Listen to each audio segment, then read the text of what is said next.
Mesdames et messieurs, bonjour.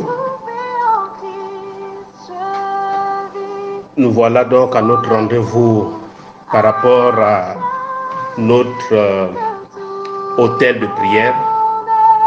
Comment rallumer ou maintenir la flamme pour une vie de prière efficace. Et ce matin, je vais juste développer une pensée qui va nous orienter et faire de nous des véritables intercesseurs que Dieu recherche.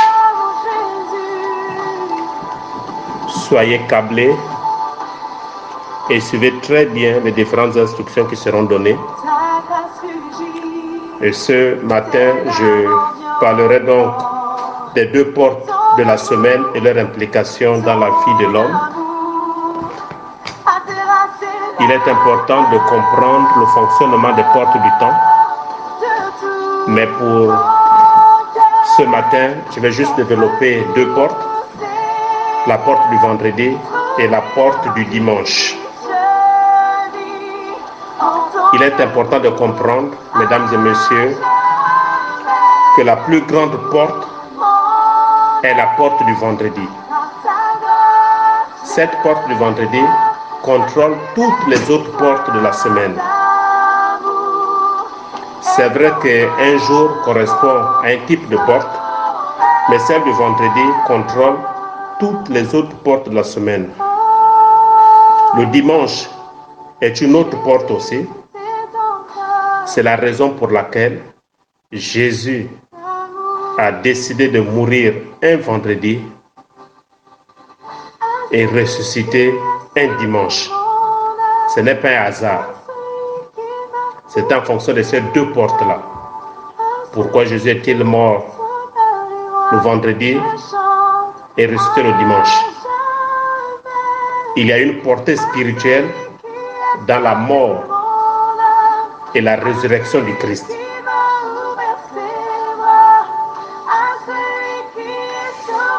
C'est pour avoir accès. Pourquoi est-il mort le vendredi et ressuscité le dimanche? C'est tout simplement pour avoir accès à la terre et au ciel. La porte du vendredi est appelée la porte du Liban. Écoutez-moi très bien, la porte du vendredi se nomme la porte du Liban.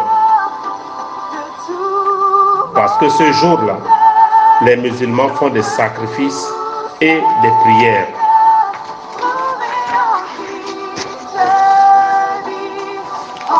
Cette porte du vendredi qui est appelée la porte du Liban, c'est aussi la veille du 7e jour. Donc, pour posséder les portes des finances, écoutez-moi très bien, pour posséder les portes des finances, il faut au préalable posséder le vendredi. Sinon, la porte du vendredi qu'on appelle la porte du Liban. L'islam contrôle toutes les portes. Pour les lecteurs, vous avez étudié certainement l'histoire de la Mecque avec la pierre noire qu'on appelle la Kaaba. C'est une pierre que les musulmans adorent. Et sur cette pierre-là, il y a un serpent. Et ce serpent, on ne l'adore que le vendredi. Il est adoré uniquement le vendredi. Pour ceux-là qui ont été à l'islam et qui ont fait un tour à la Mecque, ils comprendraient mieux le message, ce que je suis en train de dire par rapport à cette pierre. Et donc, l'objectif premier de tous ceux-là qui vont à la Mecque, c'est de toucher cette pierre-là, qu'on appelle la Kaaba, qui est une pierre noire. Mais en réalité, beaucoup de musulmans ne connaissent pas, en fait, les musulmans profanes ne connaissent pas la portée spirituelle de cette pierre. Mais c'est une pierre qui a plusieurs vertus sur le plan spirituel et qui dégage beaucoup des ondes, en fait, d'ouvrir beaucoup de portes. Le Liban, c'est le vendredi qui ouvre ses portes. Liban signifie tout simplement islam. Liban signifie tout simplement l'islam. Quand la Bible parle du Liban, elle parle de l'islam en réalité. Le cèdre, ce sont les fondements. Quand vous prenez le livre d'Ésaïe 26, le verset 2, Ésaïe 26, nous allons faire la lecture. Ésaïe 26, le verset 2, déclare ce qui suit. Ouvrez les portes, laissez entrer la nation juste et fidèle. Ésaïe nous parle d'ouvrir des portes. De quelles portes s'agit-il? Ce sont les portes du temps, notamment la porte du Liban qui est le vendredi. Le vendredi, mesdames et messieurs, loin d'être un jour ordinaire, mais le vendredi constitue une porte. Ésaïe 26, le verset 2 dit « Ouvrez les portes, laissez entrer la nation juste et fidèle. » Donc, dans ce monde, il faut donner des ordres. Il faut s'adresser à des hommes puissants qui sont assis sur ces portes. Vous ne pouvez pas posséder un territoire si vous ne le maîtrisez pas. Pour ouvrir une porte, il faut avoir une capacité, il faut avoir une détermination et une volonté. Nous, en tant que chrétiens, nous ne devons plus marcher comme des simples hommes, comme des hommes ordinaires. Mais nous sommes des personnes extraordinaires marchant avec une révélation. C'est un enseignement qui est réservé normalement aux intercesseurs. C'est pourquoi je vais assouplir et je verrai au fil du temps comment je raconterai tout cela qui aspire à l'intercession pour leur donner les rudiments de cet enseignement capital. Et donc les jours que nous parlions souvent lundi, mardi, vendredi, j'irai à tel ou à tel endroit, il faut savoir que ce sont des portes. Et tu ne peux pas posséder une porte si tu ne connais pas la portée spirituelle de cette porte. C'est pourquoi les vendredis, les musulmans se mettent à prier. Et donc dans ce monde-là, dans ce monde spirituel, il faut donner des ordres. Il faut s'adresser à ces hommes puissants qui sont assis sur ces portes. C'est pourquoi Ésaïe 26, le verset 2 nous dit « Ouvrez les portes, laissez entrer la nation juste et fidèle. » Et donc c'est Dieu avec petit d qui gouverne le vendredi doivent ouvrir ses portes. Celui qui veut entrer dans sa bénédiction dira au Seigneur, « Seigneur, permets que les portes de ma vie s'ouvrent en ce jour. Je déclare ma bénédiction. » On ne se lève pas le matin et puis on se met à prier n'importe comment. Il faut prendre conscience que le vendredi, à partir de 0 heure du jeudi, nous sommes déjà au vendredi. C'est la porte du Liban qui se présente devant toi. Et tu as donc le droit, sinon le pouvoir, d'ordonner afin que cette porte s'ouvre pour toi.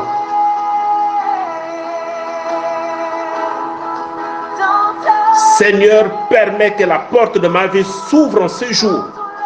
Je déclare ma bénédiction. Pour cela, l'ordre doit être donné à celui qui garde et contrôle les portes. Ces portes sont ouvertes pour une quantité de personnes. Après, elles se ferment. Et donc, toi, en tant qu'intercesseur, en tant que chrétien, tu dois ordonner à ces dieux-là, assis sur ces portes.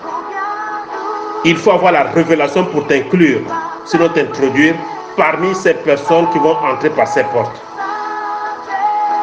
La Bible ne déclare-t-elle pas que le royaume des cieux appartient aux violents? Arrêtez par votre prière, Seigneur, merci pour ce jour, je te rends toute la gloire, ma chère. Arrêtez avec ça. À un moment donné, il faut être violent. Et tu dois ordonner à la porte du vendredi de s'ouvrir pour toi.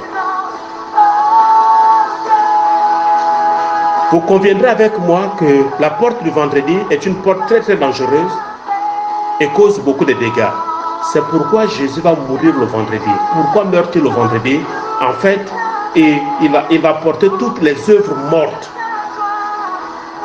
Il va mourir avec, engloutir la mort. engloutir l'assujettissement, engloutir le célibat, engloutir la stérilité, engloutir le chômage, engloutir la maladie, engloutir les sortilèges, engloutir le vampirisme, engloutir la sorcellerie, engloutir la mort. Il va décider de mourir un vendredi.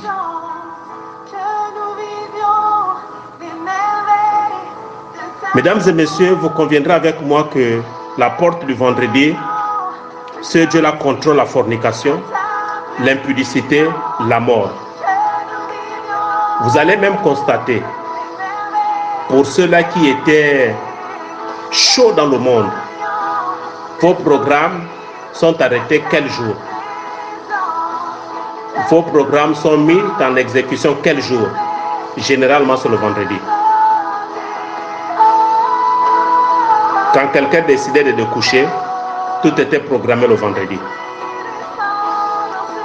C'est pourquoi vous allez faire cette étude, ce constat avec moi.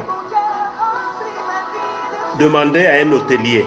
Vous avez un frère qui travaille dans l'hôtellerie ou bien dans des motels.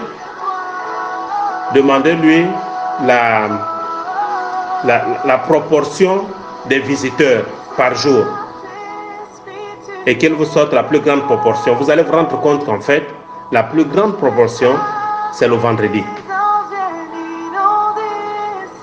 C'est le vendredi où le péché du sexe est commis. C'est le vendredi où les gens se retrouvent dans des bars, dans des boîtes de nuit.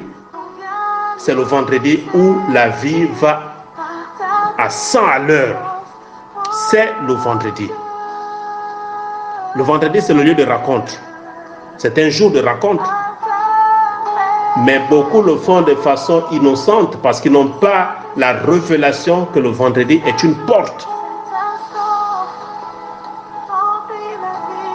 Si tu habites à côté d'un hôtel, tu seras influencé par le caractère de l'hôtel à commettre la fornication et l'impudicité.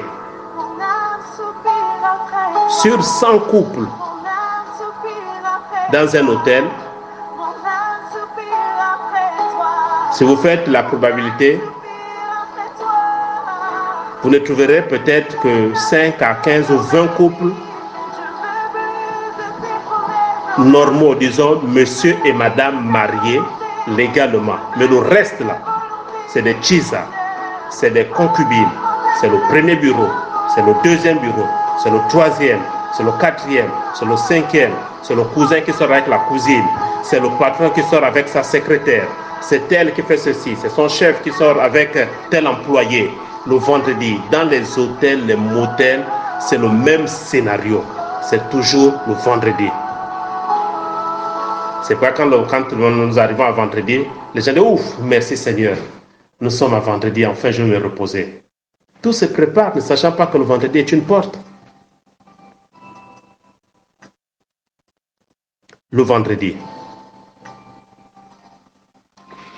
Et donc, les portes du vendredi contrôlent tous les autres jours. C'est pourquoi dès le vendredi soir, Dieu a ordonné que le sabbat soit préparé. Dès le vendredi soir, il a ordonné que le sabbat soit préparé. Si tu n'as pas pu prendre cette porte de vendredi à temps, disons à l'heure, tu devras entendre donc la semaine prochaine. Tu ne peux pas prendre la porte du vendredi à 1 heure dépassée. Il serait sage pour toi d'entendre la semaine prochaine. Il faut bien m'écouter, il faut bien noter ce que je suis en train de dire. Et donc, il faut commencer à ouvrir ces portes dans la prière à partir de 3 heures du matin et avant 13 heures. À partir de 3 heures du matin, tu dois pouvoir ouvrir la porte du vendredi. C'est pourquoi ceux-là qui ont pris la tranche d'heure de 24 heures à 3 heures, de 3 heures à 6 heures, ce sont des portes stratégiques, comme je le disais, que c'est des portes réservées au combat spirituel. Et donc, à partir de 3 heures du matin, tu peux ouvrir la porte du vendredi. Dans le monde astral, écoute-moi très bien, dans le monde astral, il faut se lever tôt pour posséder. C'est la règle. Le combat spirituel n'est pas réservé aux paresseux ou aux dormeurs. Le combat spirituel n'est pas réservé aux chrétiens qui ronflent toute la nuit.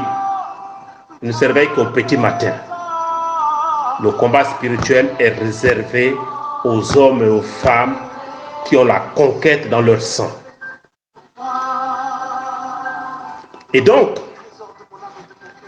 il faut se lever tôt pour posséder. Il faut aussi prendre les portes du dimanche, car Jésus a ouvert les portes du vendredi quand le voile s'est déchiré dans le temple. Il faut avoir cette vérité biblique que quand Jésus rend l'âme, la Bible déclare que le voile qui était dans le temple a été déchiré. C'est pourquoi dans le livre d'Ésaïe que nous avons lu, chapitre 26, le verset 2, ouvrez les portes, laissez entrer les nations justes et fidèles. Pourquoi? La porte du vendredi était fermée. Hermétiquement fermée, il n'y avait point d'accès. Et donc Jésus, qu'est-ce qu'il a fait? Quand il est mort le vendredi, après avoir porté nos infirmités, s'est chargé de nos maladies, il a pris le péché de l'humanité avec lui. Quand il a déclaré que tout est accompli, la porte du vendredi s'est ouverte. Et nous allons aussi lire dans Ésaïe 45. Ésaïe 45, le verset 8. Ésaïe 45, le verset 8. La Bible dit ceci, 45, le verset 8.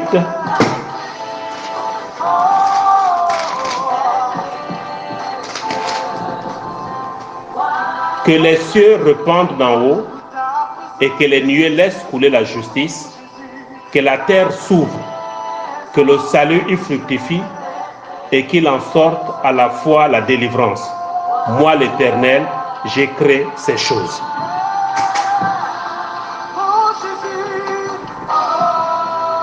Voilà. Et donc, quand la porte du vendredi s'est ouverte, quand le voile s'est déchiré, les grâces et les faveurs sont devenues disponibles à tout chrétien qui est dans le besoin. Nous prenons aussi le livre de Psaume. Le livre de Psaume.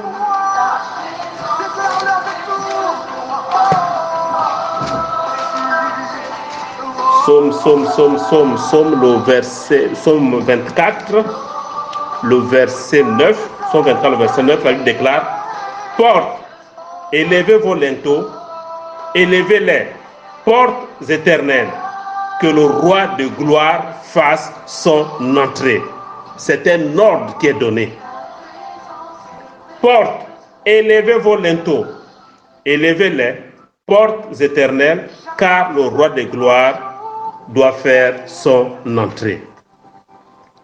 Jésus est la porte de révélation pour les chrétiens. Il faut donc ordonner aux cieux de répandre la nuée pour laisser couler la justice, la pluie, les bénédictions, la parole de Dieu. Pour ordonner cela, il faut ouvrir les portes entre 2h et 3h du matin. Et donc, écoutez-moi très bien par rapport à cette instruction. Les portes du vendredi s'ouvrent entre 2h et 3h du matin. Mais si tu te réveilles à 4h du matin, c'est mieux d'entendre un autre vendredi. Entre 2h et 3h du matin, tu ordonnes à la porte du vendredi de s'ouvrir pour toi. Il faut donc parler au ciel et à la terre. Réclamer la descente des nuées. Dieu laisse tomber ta nuée. Dieu ouvre les portes. Toutes les portes de bénédiction. Tu peux aussi ordonner aux portes de ta ville, de ton quartier, de s'ouvrir aussi pour toi.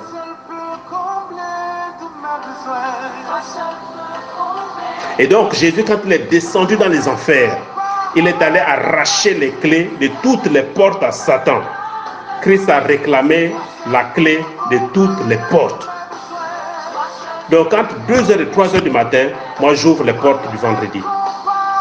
Pour dire: Seigneur, que la porte du vendredi s'ouvre pour moi. Et tu peux citer ces portes. C'est pour toi, ce sont les portes des finances. Tu dis que la porte des finances s'ouvre. Si c'est la porte de la fécondité, tu déclares. Si c'est la porte de la santé, tu déclares. Si c'est la porte de la guérison, tu déclares. Si c'est la porte de la prospérité, tu déclares. Le pouvoir est entre tes mains. Maintenant, par rapport à ce travail qui se veut spirituel, quelles sont les conditions pour permettre aux portes de s'ouvrir? Ça devient très intéressant. Quelles sont donc les conditions pour permettre aux portes de s'ouvrir? La première condition, mesdames et messieurs, c'est d'avoir les mains propres et un cœur pur. Nous allons ouvrir notre Bible dans le psaume 24, le verset 4. Psaume 24, le verset 4. La Bible déclare: le pays est triste, épuisé, les habitants sont abattus, languissants, les chefs du peuple sont sans force. Et donc la première des conditions, c'est d'avoir les mains propres et un cœur pur. Maintenant, si tu n'as pas les mains propres, ton corps n'est pas pur, même si tu tentes d'ouvrir la fameuse porte du vendredi, elle ne s'ouvrira pas. Et donc il y a un travail qui se veut personnel par rapport à toi-même. Ce n'est pas un jeu. Tu peux venir et crier à 2 h du matin: porte du vendredi, ouvre-toi, ouvre-toi. La porte ne s'ouvrira pas à cause de l'état de ton cœur et de tes mains qui sont souillées. Jésus a utilisé donc les 2 grandes portes, le vendredi et le dimanche. Et ces portes sont importantes pour la délivrance. Selon le calendrier juif, Pharaon a ordonné le vendredi soir à Israël de sortir d'Égypte. C'était un vendredi soir que Pharaon avait ordonné au peuple d'Israël de sortir d'Égypte. Pour les lecteurs de la Bible, vous conviendrez avec moi que le peuple d'Israël n'est pas sorti les mains vides d'Égypte. Les portes de la richesse s'ouvrent le vendredi et les portes de la gloire s'ouvrent le dimanche. Retenez ceci. Les portes de la richesse s'ouvrent le vendredi, mais les portes de la gloire s'ouvrent le dimanche. Si tu veux rentrer dans ta bénédiction, commence par posséder ces portes. Si on parle à la porte du vendredi, il faut lui donner l'ordre de transmettre ses ordres à tous les autres vendredis. Autrement dit, tu me poses certainement la question de savoir est-ce que tous les vendredis je dois ouvrir la porte. Mais non. Quand tu as pris possession de la porte du vendredi, tu ordonnes au vendredi d'ouvrir toutes les autres portes des vendredis suivants. Sauf si tu as un nouveau domaine dans ta vie qui te bloque, tu peux aller ouvrir encore pour dire, bon, je demande à ce que la porte de la fécondité s'ouvre. Mais quand la porte du vendredi est ouverte, tu peux donner l'ordre afin que toutes les autres portes, que l'ordre soit transmis à tous les autres vendredis. Le dimanche donc, c'est la porte de la consécration entre toi et ton Dieu. À l'origine, les portes sont prévues pour les enfants de Dieu. À l'origine, à l'initiale. Les portes sont prévues pour les enfants de Dieu. Ça, c'est à l'origine. Maintenant, qu'est-ce qui s'est passé? Tout simplement, Abraham, qu'est-ce qu'il a fait? Abraham, notre patriarche, a fait entrer Ismaël dans son héritage. Quand tu fais entrer un Ismaël dans ta vie, tu lui donnes ton héritage.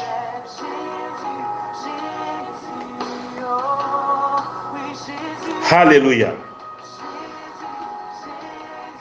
Et donc, mesdames et messieurs, nous avons eu, disons, notre patriarche a inséré Ismaël dans notre héritage et cela devient compliqué.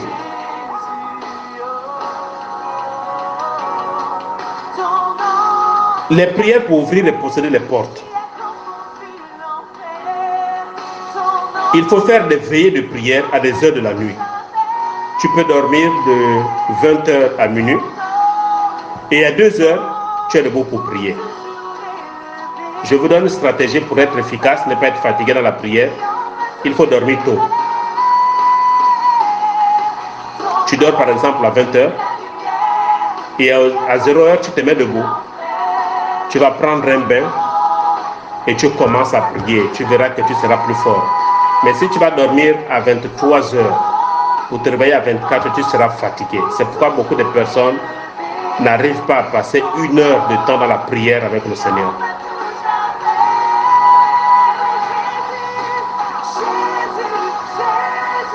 Et donc, tu dors de 20h, 24h, tu te lèves, et à 2h, tu es debout pour prier. Déclare des paroles dans ta vie. Ordonne que les portes du ciel s'ouvrent, que les entrailles du ciel s'ouvrent. Demande à Dieu d'enlever la complaisance dans ton cœur et qu'il te donne un cœur qui s'engage envers lui et dans son œuvre. Tu dis, Seigneur, enlève à moi toute complaisance par rapport à ton œuvre. Enlève à moi toute complaisance dans ma vie, dans mon cœur. Mais donne-moi un cœur qui s'engage pour te servir, afin de faire ta volonté.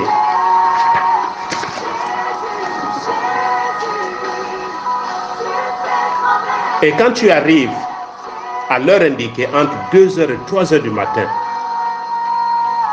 tu dis, Jésus, je me tiens devant la porte du vendredi pour l'ouvrir. Celui qui est assis sur la porte est l'homme fort. Et il te revient impérativement de nommer les personnes qui vont entrer avec vous dans la porte du vendredi. Il faut nommer les porteurs, il faut nommer.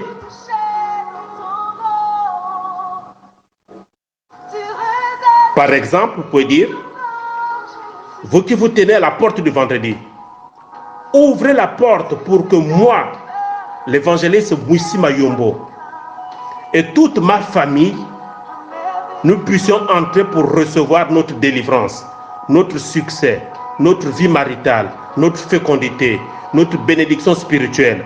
La porte du Liban a des oreilles et elle entend. Dieu change votre nom afin de nous bénir, car le nom permet à la personne d'être identifiée devant les portes du ciel. On ne s'amuse pas comme ça pour venir un matin, bien tu es là à 2h du matin, tu dis, Seigneur, ouvre la porte du vendredi. Non, tu viens, tu te tiens devant la porte et tu ordonnes à la porte du vendredi de s'ouvrir. Tu dis, je m'appelle tel. Je veux entrer, moi et toute ma maison. Et donc, ouvre-toi.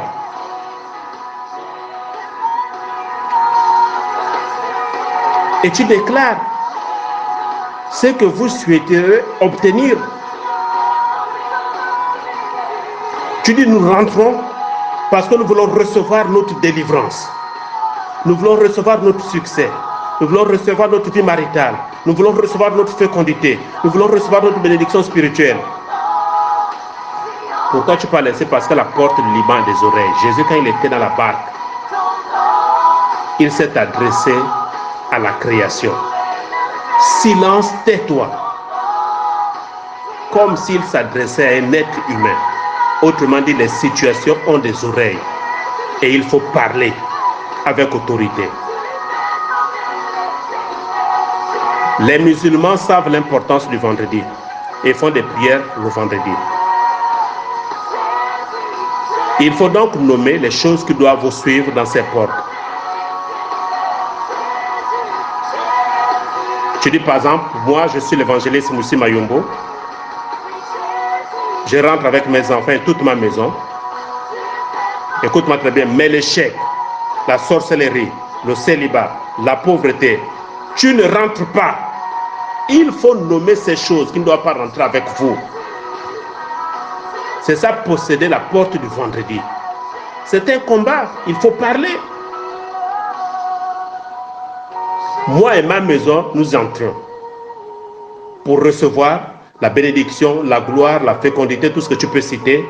Mais maintenant, la deuxième phase, c'est d'interdire à certains événements de ne plus entrer dans cette porte.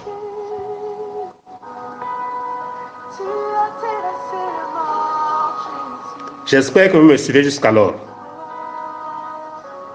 Esprit d'échec, tu restes. Sorcellerie, tu restes. Célibat, tu restes. Pauvreté, tu restes. Vous ne rentrez pas. tout ce qui est négatif ne doit pas entrer avec vous. Une fois que cette porte est ouverte, l'esprit familier qui te suit depuis longtemps, tu ne rentres pas au nom de Jésus. Il faut interdire à l'esprit familier d'entrer avec vous.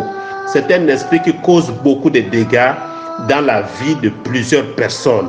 L'esprit familier. L'esprit familier, tout le monde a cela dans les gènes. Personne ne dira que je n'ai pas d'esprit familier. Tout le monde dans ses gènes a l'esprit familier. C'est pourquoi, lors de mes prédications de la semaine passée, je sais que le véritable problème de l'Église, c'est que le problème n'est pas allé jusqu'à la source du problème. Nous avons jugé les gens en fonction de leurs actes, alors qu'il faut répartir dans la Genèse. Dans la Genèse, c'est quoi? C'est dans les gènes de la personne. J'ai pris le cas des patriarches où ils ne tombaient amoureux que des femmes belles de figure. Nous avons vu Abraham jusqu'à David, donc 10 générations. Quand vous étudiez leur histoire, vous allez vous rendre compte que tous sont passés par là. Toutes les femmes étaient toujours belles de figure, belles de figure, belles de figure, belles de figure, belles de figure, belles de figure.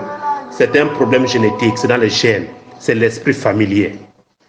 Et donc ce n'est pas une délivrance qui viendra mettre fin à cet esprit familier-là. C'est une prise de conscience. Et décider de tourner dos. Alléluia. Et donc l'esprit familier, tout le monde a cela dans les gènes. Il va de génération en génération. C'est un esprit têtu. Il va de génération en génération. L'esprit familier est l'esprit qui transporte et introduit les malédictions, les actes de nos ancêtres à la génération suivante.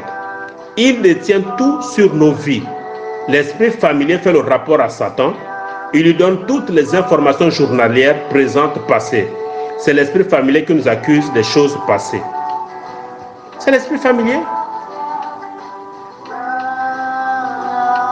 Vous allez vous rendre compte que dans une famille, si le papa était soulard, parmi les 5 enfants qui sont nés, de ces 5 enfants, sortira un soulard. C'est un problème génétique. C'est l'esprit familier qui accuse que non, dans cette famille-là, il y avait un soulard. Et donc je réclame qu'il y ait un représentant. Et parmi les 5, vous verrez qu'il y a un soulard qui sortira de là. Vous allez vous rendre compte aussi dans certains cas, si le papa était un homme habillé, disons un gendarme ou un policier, vous verrez que dans 16 enfants, il y aura au moins une personne qui passera par là. C'est un problème génétique. C'est un esprit familier. Et donc il est important d'interdire à cet esprit familier d'entrer. Il faut interdire, c'est un esprit dangereux. Plus grave si papa et maman ne se sont jamais mariés, même à la coutume. Quand tu tenteras de parler de mariage, l'esprit familier viendra pour dire, mais non, elle ne peut pas se marier. Parce que déjà, dans la lignée, personne ne s'était marié. Papa et maman ne se sont pas mariés. Donc, elle ne peut pas se marier. Bien, il ne peut pas se marier. C'est un esprit familier. Et donc, quelle est la délivrance qui viendra mettre fin à ce problème-là? On va te faire, tu vas aller de délivrance en délivrance. Tu vas aller de tomber en tomber. Toute une vie. Jusqu'au jour où tu te casses même le cou. Te voilà avec un plâtre. C'est un problème génétique. Je reviendrai là-dessus de long en large au cours d'un enseignement. Les influences génétiques.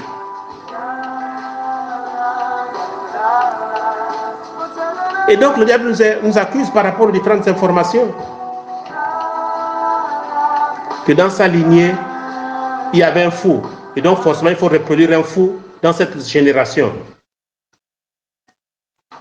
Mais nous sommes en Christ.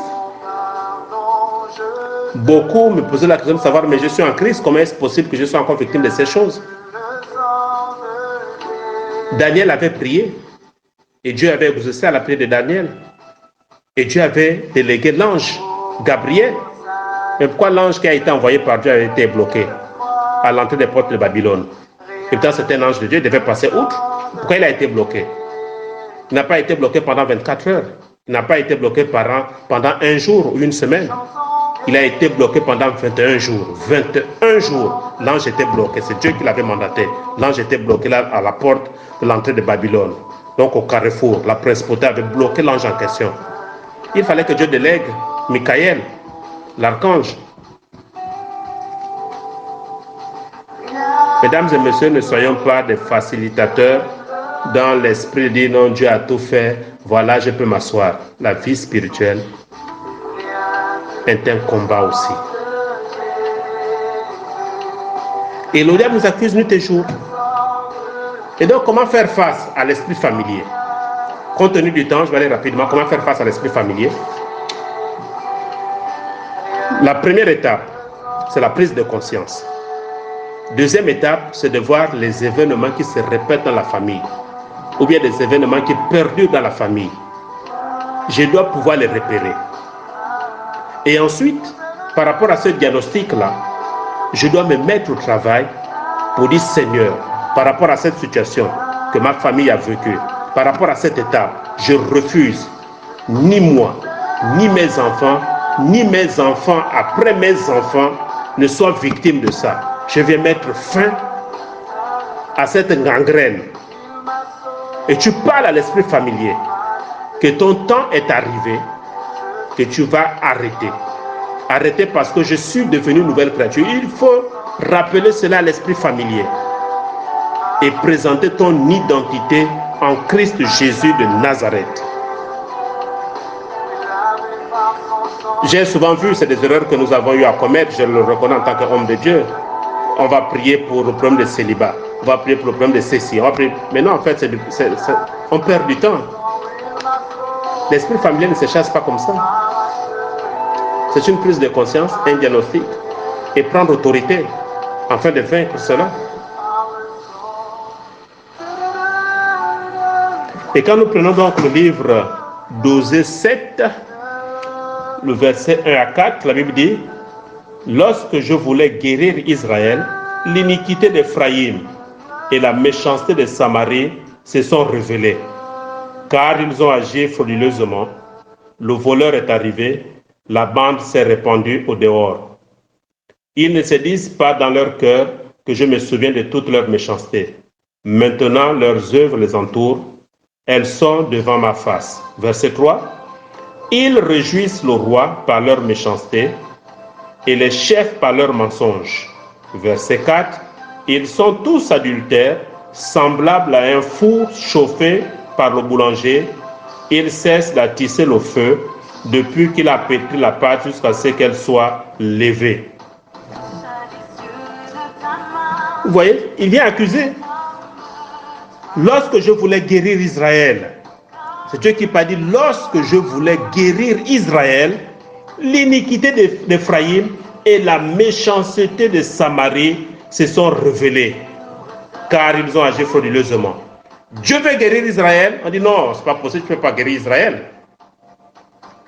Israël, tu ne peux pas le guérir parce que l'iniquité d'Éphraïm et la méchanceté de Samarie sont là. Et donc, vous voyez, mesdames et messieurs, comment l'esprit familier travaille. Il faut interdire à cet esprit familier d'entrer avec vous dans la porte du vendredi. Vous le laissez dehors. Si vous voulez, attachez-le. L'esprit familier doit quitter nos vies. Donc la prise de conscience, le diagnostic du problème concret, des situations vécues par la famille, sur au moins 10 ans, 15 ans, 20 ans, les mêmes problèmes qui se répètent, tu dois les diagnostiquer. Demander pardon à Dieu pour les erreurs commises par nos aïeux, par nos pères, afin que nous, la génération présente et la génération future, puissent être pardonnés de cela.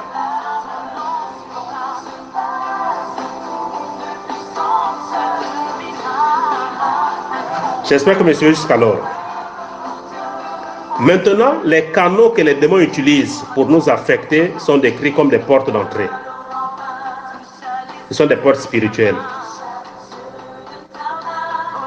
La porte spirituelle est le canal à travers lequel on obtient la faveur divine. Quand vous prenez le livre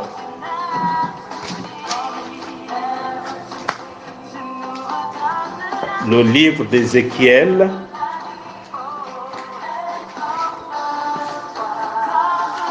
Le livre d'Ézéchiel. Ézéchiel 11. Et rapidement, j'ai plus assez de temps. Ézéchiel 11. Les versets 11 à 12.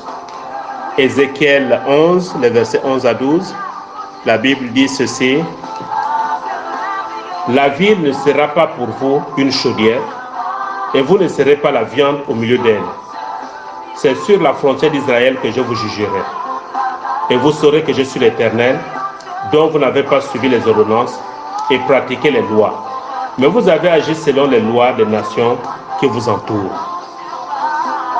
Ici, quand on parle de chaudière, la chaudière en fait est utilisée par les sorciers pour préparer une personne.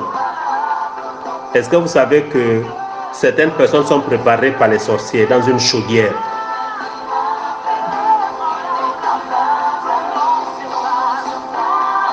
Le sorcier donc désigné cuisine toutes les affaires de cette personne. Ils vont mettre peut-être ta fécondité, ils vont mettre peut-être ta santé, ils vont mettre ton épanouissement, ils vont mettre tes enfants à l'intérieur. Vous allez voir, il y a des familles où aucun enfant ne réussit, aucun, c'est le chaos total. Il y a des familles où on ne dépasse pas la classe du CM2. C'est le chaos total. Ce sont des personnes qui sont préparées dans des chaudières par des sorciers.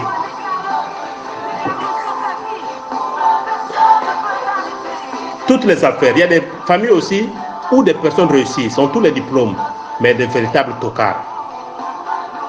Quand vous les croisez, c'est des véritables rigolos. On te dit qu'il a un master 2, on te dit qu'il a un doctorat, on te dit qu'il a une maîtrise en ceci, cela, on te dit qu'il a fait ceci, cela. Mais dans la vie active, ces personnes ne représentent rien du tout. Elles sont égales à zéro. Ce sont des personnes qui sont préparées dans des chaudières. Vous allez voir des familles où des personnes ne sont que des soulards. Des familles où des personnes ne sont que des bordels. Ce sont des personnes qui sont préparées dans des chaudières. Et toi, en tant que chrétien, si tu es dans ces genres de famille, mais tu dois prendre acte. Il ne faut pas te moquer de celui qui se noie. Il est retenu par une force, par un esprit familier. Et donc, toi, en tant que chrétien, tu dois exercer le travail spirituel pour que tu ne sois pas victime de cette chaudière-là. Et donc, les sorciers se rassemblent autour de la chaudière. On te lance une chaudière et elle te ronge à petit feu. Surtout quand tu as réussi à les dribbler, à te marier.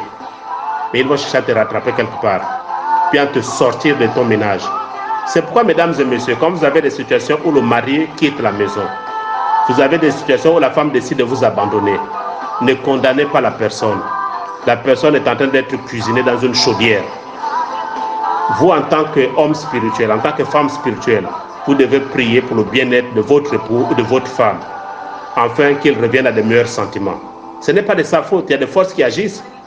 Comment pouvez-vous concevoir que quelqu'un qui est engagé dans l'église, quelqu'un qui a des responsabilités, mais à un moment donné de sa vie, il termine soulard dans un bar? Comment pouvez-vous expliquer que quelqu'un qui est engagé, qui a crié devant les hommes, devant Dieu, que je m'engage pour prendre celle-là pour épouse, pour le meilleur, pour le pire, jusqu'à ce que la mort nous sépare, décide d'abandonner son foyer? Vous croyez que c'est des choses faciles? C'est pas simple. C'est des personnes qui sont cuisinées dans les chaudières. J'ai appris malheureusement l'histoire d'un pasteur où j'avais été invité lors d'une grande nuit de l'esprit. Quand j'ai demandé la nouvelle à un bien-aimé, j'ai dit: comment va le pasteur? Il m'a dit: il n'est plus pasteur, il est reparti danser l'Enganga Misoko. Mais comment pouvez-vous concevoir cela? Mais il y a eu des réclamations, la personne a été réclamée. Et donc quand les situations comme ça arrivent autour de nous, nous ne devons pas rire, mais nous devons rentrer dans un esprit de prière en fait de réclamer ces choses. Et que Dieu nous en préserve aussi. Parce qu'on ne sait pas de quoi il fait le lendemain. Tu ne peux pas te moquer de celui qui tombe dans l'adultère, tu ne peux pas te moquer de celui qui a eu à prendre une grossesse, tu ne peux pas te moquer de celui qui a abandonné son foyer. Tu dois plutôt pleurer et implorer la grâce de Dieu, afin que toi tu en sois préservé. Mesdames et messieurs, l'heure n'est plus à la distraction ou à la rigolade. L'heure est au sérieux. Notre Jésus revient bientôt. Et donc, tu peux ordonner à cette chaudière-là de s'arrêter dans ta vie, dans ta famille. Et ensuite ordonner que cette chaudière soit brisée dans ta vie. La chaudière peut être un arbre, le bord des rivières, la terre où on a enterré certaines personnes, les profondeurs marines, certains lieux publics sont des chaudières dans la ville et dans le pays. Vous voyez des statues par-ci et là dans des carrefours ici. Ce sont des chaudières. Et donc ces chaudières-là constituent des points de contact des démons dans ta famille, dans ta vie, dans ta ville, dans ton quartier et dans ton pays. Mesdames, je reviendrai longuement sur cet exposé avec les intercesseurs.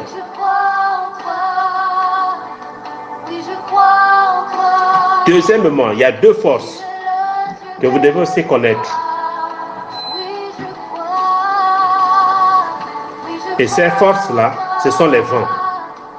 Il y a ce qu'on appelle les vents de l'Est ou le vent de l'Orient. C'est une arme pour détruire, créer des problèmes, faire la guerre. Le vent de l'Occident, c'est une arme pour apporter la vie, la bénédiction, la solution, les miracles. Tout chrétien peut demander au vent le mystère caché. Chaque vent a son ange. Et les quatre anges contrôlent la vie du monde entier. Les anges contrôlent le vent. Et donc, dans ce type de vent-là, il y a deux types. Le premier type de vent, c'est le vent de l'Est, qu'on appelle aussi le vent de l'Orient. Le deuxième type de vent, c'est le vent de l'Occident. Maintenant, le vent de l'Orient, c'est une arme pour détruire, créer des problèmes, faire des guerres. Et donc, quand tu rentres dans le combat spirituel, tu as ces deux armes-là. Il y a le vent de l'Est, qu'on appelle aussi le vent de l'Orient, mais également le vent de l'Occident.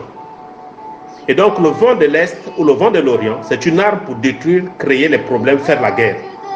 Je invite le vent de l'Est ou le vent de l'Orient. Maintenant, le vent de l'Occident, c'est une arme pour apporter la vie, la bénédiction, la solution, les miracles. Et donc toi, tu peux commander à ce vent-là de se manifester. Il y a donc différentes manières de posséder les portes. Vous lirez chez vous donc le psaume 24. Ordonnez aux portes de s'ouvrir elles-mêmes. C'est Christ qui a pris la porte de Jérusalem. Quand vous prenez notre livre, notre texte de base, Ésaïe 26, le verset 2. Ésaïe 26, le verset 2, oui.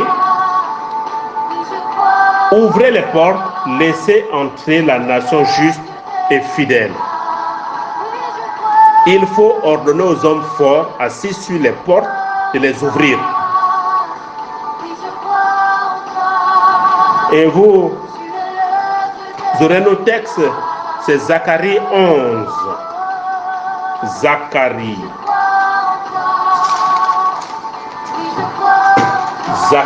11. Vous allez le lire chez vous, Zacharie 11. Je suis en train d'aller vers la fin, j'ai plus assez de temps. Il faut courir.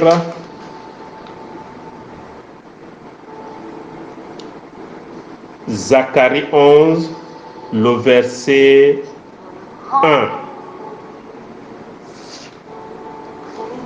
Zacharie 11, le verset 1. Zacharie.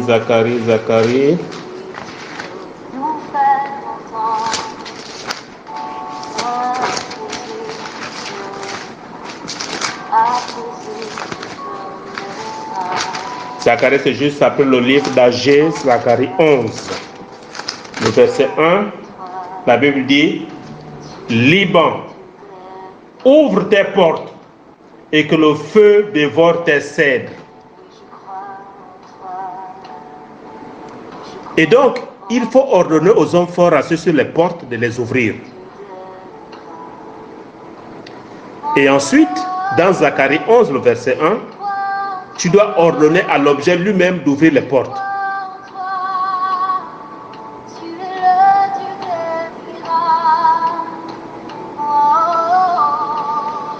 Tu as reçu le pouvoir et l'autorité. Tu as le pouvoir d'ouvrir donc ces portes. Comment donc les musulmans utilisent le vendredi?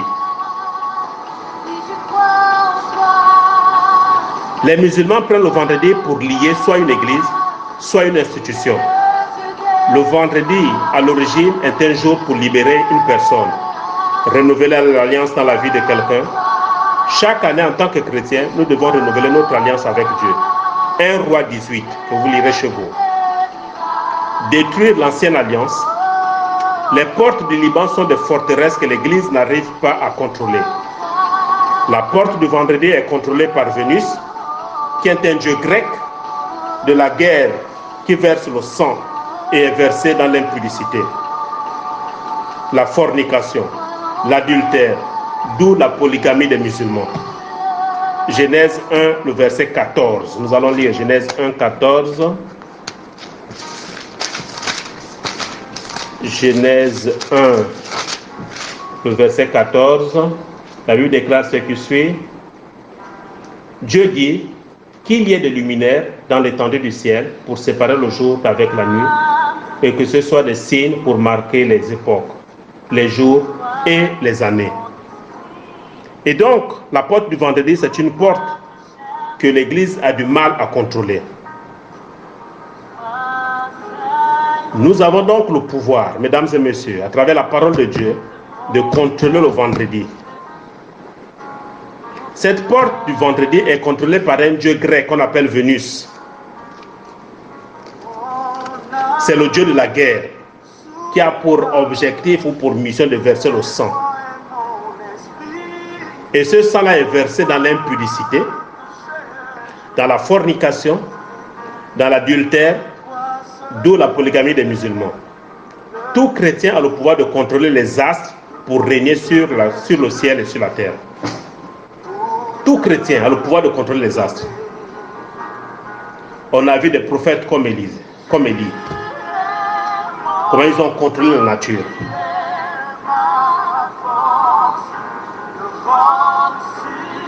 Le soleil, la lune, les étoiles, nous avons le pouvoir de les contrôler. Parce que la rotation du soleil qui compte les années cherche à faire avancer les choses. Et la lune est manipulée par Satan et sa rotation autour de la terre décide de ce qui va arriver. La chaleur du soleil influence les arbres qui poussent. La végétation a besoin de la chaleur du soleil pour grandir. Tu diras, Seigneur, donne-moi de contrôler le pouvoir du soleil et la lune. Il existe deux types de temps. Il y a le chronos et le kairos. Le kairos est le temps accompli. Or, la grossesse d'une femme est contrôlée par la lune, qui est aussi contrôlée par un esprit qui est la reine du ciel. Chaque année, il y a un accroissement dans ta vie, et cela est contrôlé par le soleil, qui est contrôlé par un Dieu. Le soleil fixe le temps, et la lune l'accomplit. Tout ce dont tu as besoin est lié au temps. Pour atteindre une bénédiction pleine, il faut libérer les influences, donc du soleil et de la lune, sataniques sur votre vie. Demandez à la rosée de bénédiction de descendre sur votre vie. Vous allez lire Lévitique 25. Lévitique 25. Et donc, nous ne devons pas être victimes des influences du soleil, de la lune et des étoiles par rapport à notre vie. Parce que Satan manipule ces choses. Mais nous avons le pouvoir de les repositionner conformément à la volonté de Dieu pour que nous n'en soyons pas des victimes. Et donc Satan espère changer le temps. C'est Dieu qui change le temps et les circonstances, les voies des pouvoirs ténébreux. Mesdames et messieurs, voilà un peu quelques éclaircissements que je tenais à partager avec vous sur les deux portes. La porte du vendredi, la porte du dimanche. La porte du vendredi est une porte primordial pour les autres portes. Je vous ai montré comment ouvrir la porte du vendredi, les horaires, les conditions à remplir, comment entrer et qui ne doit pas entrer avec vous. Et la porte du dimanche n'est rien d'autre que la gloire, c'est une porte de consécration avec Dieu. Le dimanche est le premier jour de la semaine. Mesdames et messieurs, si tu veux bien commencer ta semaine, c'est le dimanche. Et donc le dimanche entre dans la nuit de samedi à dimanche, quand il est 0 heure, la porte du dimanche s'ouvre maintenant. Quand tu viens même à l'église, la porte du dimanche est déjà ouverte. C'est pas venir à l'église dimanche matin, tu entends que l'officiant commence à chauffer la salle, que la chantre commence à chanter, le prédicateur vient préparer, oh, merci Seigneur pour ce jour béni. Mais la porte s'ouvre depuis ta maison, c'est depuis ta maison. Même le culte est inclus dans cette porte, c'est depuis ta maison. C'est pas l'église que tu vas venir ouvrir la porte. Et quand tu as dépassé l'heure, c'est plus possible. Et donc la porte du dimanche, c'est une porte de consécration, c'est une porte de la résurrection, c'est une porte de victoire, c'est une porte de l'accomplissement. C'est la porte du dimanche. Il faut la posséder pour rendre gloire à Dieu. Il faut la posséder. Ça symbolise la consécration, ta vie consacrée à Dieu. C'est dans la nuit de samedi à dimanche que cette porte doit être ouverte. Et la porte du vendredi s'ouvre dans la nuit de jeudi à vendredi. Mesdames et messieurs, je crois avoir été clair par rapport à cet exposé. Nous nous retrouvons donc vendredi pour les champions, afin d'ouvrir les portes de la semaine. Que Dieu vous bénisse et à très bientôt. Au revoir.